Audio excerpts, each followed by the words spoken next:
قرآن ایک اللہ کی ایسی کتاب ہے کہ آپ جب تک نیت نہ کریں نا کہ میں اس کو پڑھنا ہے کس مقصد کے لیے، اس وقت تک قرآن سے آپ کو ہدایت نہیں ملتی۔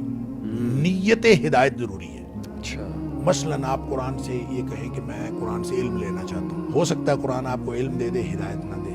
آپ کہیں میں قرآن سے ثواب لینا چاہتا ہوں، ہو سکتا ہے ثواب مل جائے، آپ کو ہدایت نہ ملے۔ زبردست۔ ہو سکتا ہے آپ کہیں کہ میں قرآن سے شفا لینا چاہتا ہوں، ہو سکتا ہے یہ شفا دے دے، ہدایت نہ دے۔ اس کی وجہ ہے، اس کی وجہ یہ ہے کہ اللہ کریم نے اپنی صفت یہ بیان فرمائی ہے کہ انا عند ظن عبدی بی، صحیح، میں اپنے بندے کے ساتھ اس کے گمان کے مطابق معاملہ کرتا ہوں۔ بالکل صحیح۔ اب کوئی شخص اللہ کے بارے میں گمان کرتا ہو کہ اللہ تعالیٰ میری نہیں سنتا، اب حالانکہ اللہ سنتا ہے، جی تو اللہ تعالیٰ اس کی نہیں سنتا جی، جس نے گمان یہ کیا کہ اللہ میری نہیں سنتا، صحیح، اور جس نے اللہ کے بارے میں گمان کیا کہ اللہ میری سنتا ہے، تو اس کا خیال، اس کا اجیب دعوت الداعی، اس کا اعلان ہے، صحیح، اجیب دعوت الداعی اذا دعان، میں تو ہر شخص کی پکارنے والے کی پکار صرف سنتا نہیں، جواب بھی دیتا ہوں۔ صحیح، لہذا اس کا مطلب یہ ہے کہ جو ناقدرہ ہوتا ہے، جو اللہ تعالیٰ کے بارے میں گمان لمیٹڈ رکھتا ہے، اس کے ساتھ اللہ تعالیٰ بھی لمیٹڈ سلوک کرتا ہے۔ صحیح،